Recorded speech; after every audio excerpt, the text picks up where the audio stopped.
রাস্তা বন্ধ করুক, আমাদের একটা রাস্তার ব্যবস্থা করে দেন। আমাদেরকে একটা রাস্তার ব্যবস্থা করে দেন ভাই, আমাদেরকে একটা রাস্তার ব্যবস্থা করে দেন। আমরা বের হওয়ার মতো রাস্তা নেই ভাই। আমাদের ওইখান দিয়েও সরকারি প্রপার্টি ভাই, এদিক দিয়েও সরকারি প্রপার্টি। আর আমরা তো আমাদের বাচ্চারা তো ব্যবসা করে, আমার হাজবেন্ড কিন্তু পিছনে নামাজ পড়ে, আমরা যে বের হবো দেওয়াল থাকতে আমি কিছু পাই। জি জি ভাই, অনেকগুলো পরিবার আমরা না উনি মালিক।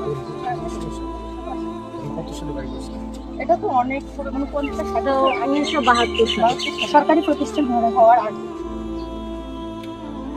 আর এখানে অনেক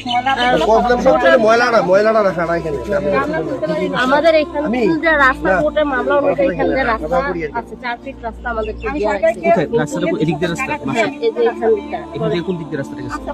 এখন আমরা ব্যবহার করতে পারি। এদিকে ম্যাপে কোন রাস্তা এই হাসপাতালের ভিতর দিয়ে রাখি? এখানে 20টা পরিবার করে পড়ে বেশি করে মালা ফেলায় ভাই, এখানে 20টা পরিবার আমরা বেশি করে ফেলাইছি। আমাদেরকে কি করবেন আমরা আসছি, আপনি একটা ব্যবস্থা করেন। প্রত্যেক দিনে হাসপাতালে বর্জ্য আবর্জনা এখানে ফালানোর জায়গা। এখানে আমরা কয়টা ফ্যামিলি আছে? এখানে অনেক কয়টা বিল্ডিং, কয়টা বিল্ডিং? হবে।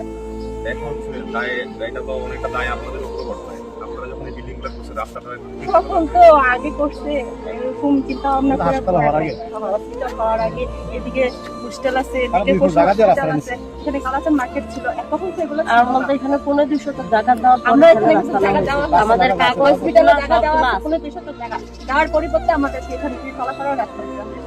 এখন আমাদেরকে এখন দেওয়াল কিভাবে আমাদের কোর্টের রায় অনুযায়ী রাস্তা বহাল আছে, রাস্তা আমরা ব্যবহার করতেছি, গেটও আছে, সবকিছু আছে। এখান থেকে কুমিল্লা থেকে এগুলো আছে, সব কাগজ চলমান আছে। আমি যতটুকু জানি কোর্টের রায়টা আপনাদের পক্ষে যায়নি। অবশ্যই আছে না, কেন অবশ্যই আপনি জানেন কিভাবে? আপনি কাগজ দেখেন, কাগজে যেটা বলে সেটাই। আপনি 2026 সালে আমাদের কাগজ আনা হয়েছে। আমরা দুইবার আইপি আসি রাস্তা দিয়ে, আমরা দুইবার আইপি আসি। আচ্ছা আপনার বুঝলাম, আমাদের কোনো কাগজপত্র নাই, কিছু নাই। আমি তো এই দেশের একটা নাগরিক, আমরা কি বাক্সবন্দি হয়ে ঘরের মধ্যে থাকবো? আপনি বলেন স্যার, আমরা কোন দিক দিয়ে যাবো বলেন, আপনি বলেন। আর এখানে তো শুধু আমাদের পরিবার না, এখানে সাধারণ জনগণ বলতে অনেক স্কুল কলেজের প্রত্যেকটা স্টুডেন্ট এদিক যাবে, দিতে আসা যাওয়া করে।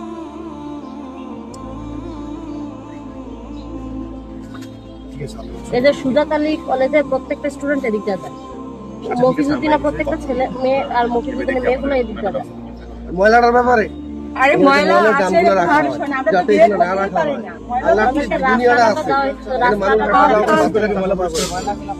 আর ময়লাটা ফেলানো হয়েছে বিশেষ করে আমার উপরে। আমি এখানে বসে রুগী দেখতাম, ঠিক আছে, আমি ডিপ্লোমা চিকিৎসক, ডিএমডিসি যে স্টেশন আছে, অজুহাত দেওয়া হয়েছিল যে আমি নাকি দালালের রুগী দেখি, কিন্তু টোটালি আমার প্র্যাকটিস এখানে বন্ধ।